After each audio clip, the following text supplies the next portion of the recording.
What's going on, people of YouTube? I'm Walter Jones, and I'm jonesing for the top 25 1990 films. Tim Talks Talkies put a challenge out to the BlueTube community here on YouTube to come up with the top 25 films of the entire decade of the 1990s. So I've done this. Here we go. Got it on my list here. Now, I have all these films. I took it off my Blu-ray.com.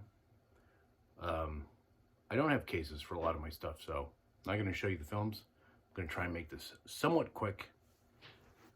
So please bear with me. So number 25, Martin Scorsese's Bringing Out the Dead. Debuted in 1999. I actually saw this in the theater, thinking it was something else entirely, but was pleasantly surprised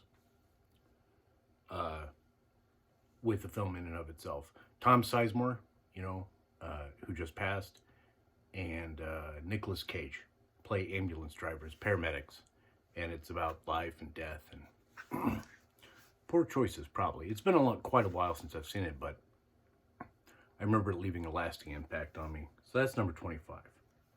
So I have the list all kind of cattywampus here, so I apologize if it's going to take me a minute. So number 24, and this might surprise a lot of people, is I put Silence of the Lambs at number 24. And Silence is from 91. What more needs to be said? It's an amazing piece of cinema. I own it on Criterion. Apologies for that, clearing my throat so much. I literally just ate food. So sorry about that. All right, I want to be quick about this. Number 23, Steve Martin, Eddie Murphy, Bowfinger. A film about film. And as a film student from back in the day, I love films about films. Will not be the last film I talk about, excuse me, that deals with films. Looking on my list here, there we go. My Neighbors the Yamadas. What a great anime. I thought it was such a fun film and just delightful, and it really can't be beat. If you haven't seen it, you need to check out My Neighbor the Yamadas. From 1999, by the way. A lot of these are 99. So, but not all of them. All right, so this would be a Robin Williams film. The next one, number 21, What Dreams May Come. I thought it was an interesting film about life after death and what there could be, and the ties that maybe could bind us to our life previously that we lived. Such a great film, interesting camera work, very colorful. If you haven't seen What Dreams May Come, you deserve it to yourself to check that out. Let's see, number 20. I have these all out of order. Okay, so number 20 is from 1994, and that would be Disney's Lion King. I saw it in the theater. It was amazing. I still watch it to this day, and I still find it somewhat captivating. Just the songs, which I'm not a musical guy, and that's okay, but the songs were great in the film, and everyone, Matthew Broderick is Simba, and James Earl Jones, I believe, is his father. Just a great piece of Disney cinema that was just a huge box office hit from back in the day. Number 19, The Messenger, the story of Joan of Arc, with Mila Jovovich. Such a great film. It's really long, so if you don't like a slow burn medieval era film, then you're probably not going to like it, but I loved it, and I watched it repeatedly on DVD. Okay, so number 18, that would be Funny Games by Michael Haneke. This is not the remake, this is the original, and that would be from 1987. He did do the remake, which I don't know if I've seen it, to be honest. I want to say that Criterion has the Funny Games as a release. Don't quote me on that, but such a great film, and great in of a sense that it's an amazing achievement in film. The subject matter is pretty dark, so be prepared for that if you've never seen it. All right, where are we here? Okay, so number 17, That would be Welcome to the Dollhouse. Not the most family-friendly film, but an interesting film nonetheless. Kind of a coming-of-age story and just an interesting slice of Americana. And that is from 95. I'm going to leave it at that. I don't want to spoil too much about Welcome to the Dollhouse. So number 16 would be Akira Kurosawa's Dreams. Such an amazing piece of cinema. Criterion has it out in Blu-ray as well as DVD. It's just a great film. Very stylistic and a treat for the eyes for certain. All right, so I'm down to number 15 if I can find it. There we go. That'd be Groundhog's Day with Bill Murray. And yeah, I mean, what can be said? You know, it's a classic film from 1993. And, you know, if you haven't seen it, you deserve to enjoy this Bill Murray comedy, 100%. Just trying to crack through this. Recent one I watched was number 14. That is Eve's Bayou. What a great, amazing piece of cinema from 1997. Just watch it. I fell in love. It was just a great character study. Definitely worth checking out. Criterion has put out a release of it. Number 13 would be Edition by Takashi Miike. Edition is really messed up. It's from 1999, so at the very end of the 90s, but such a very important J-horror film, I think. Number 12 from 1995 is Living in Oblivion, Steve Buscemi, Dermot Mulroney, and that's the other film about film, besides Bowfinger. I saw this actually in film school, I believe, and fell in love with it. And when I finally decided to pull the trigger on the Blu-ray, it's great. If you like films about people making films, then this would be right up your alley. It's a dry comedy, to say the least, but I loved it. So number 11 would be from 1996, and that'd be Trainspotting. Ian McGregor. I can't think of anyone else off the top of my head in that film, but such a tragic character study of heroin addiction, and just a weird piece of film in and of itself. Yeah, so this is not going to be, you're not going to find Speed in here in this list, by the way, folks. So you're going to find, I don't have Jurassic Park in here. These are my own personal choices, so bear with me. All right, top 10. Number 10 is the film from 1988. It's a German film called Run Lola Run with Franco Potente.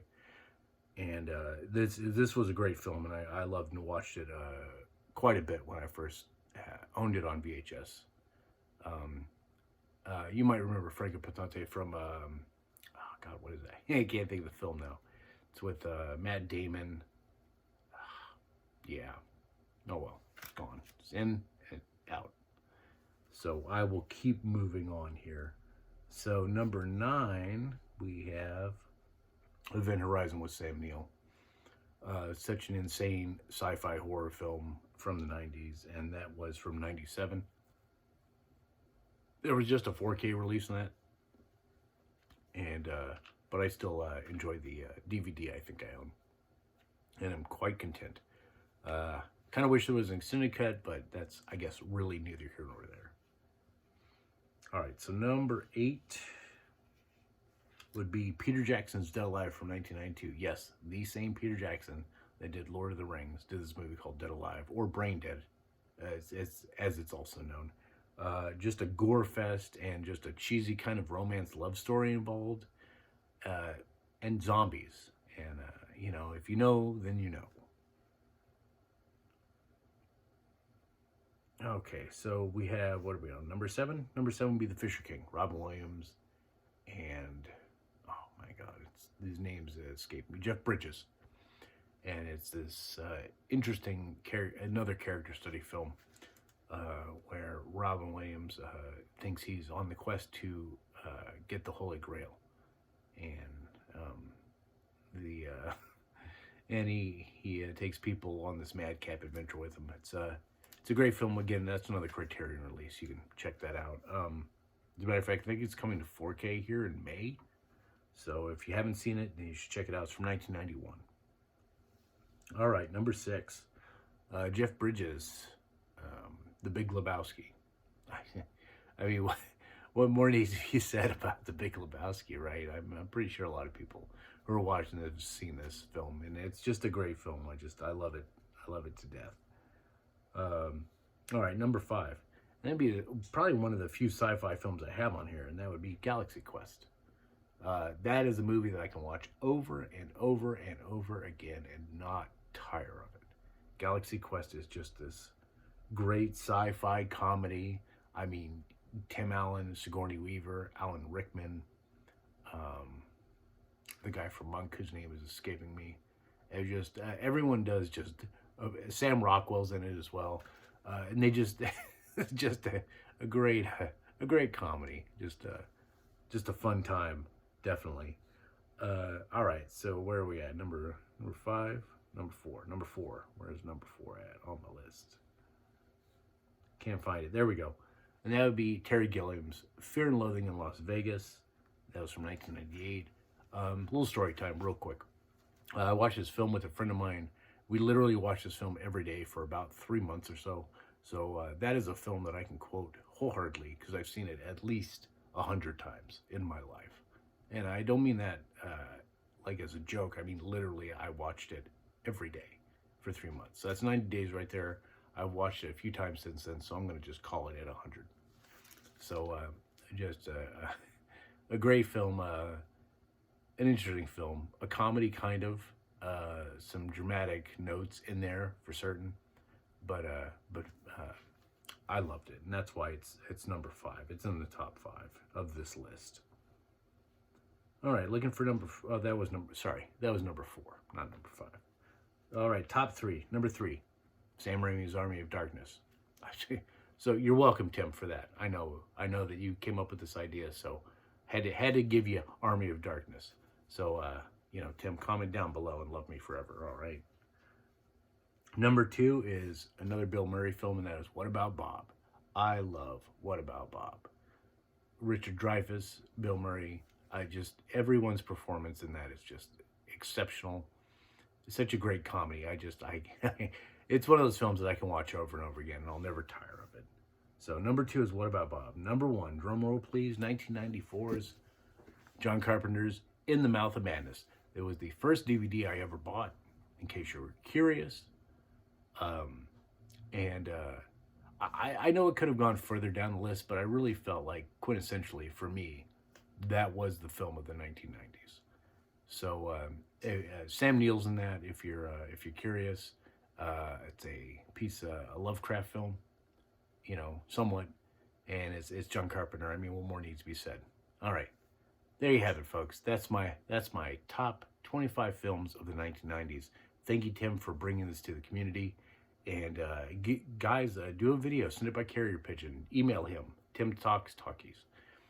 Get your list in so you can compile it and have this cool video that everyone's going to watch and dig on. All right, that's it. Later.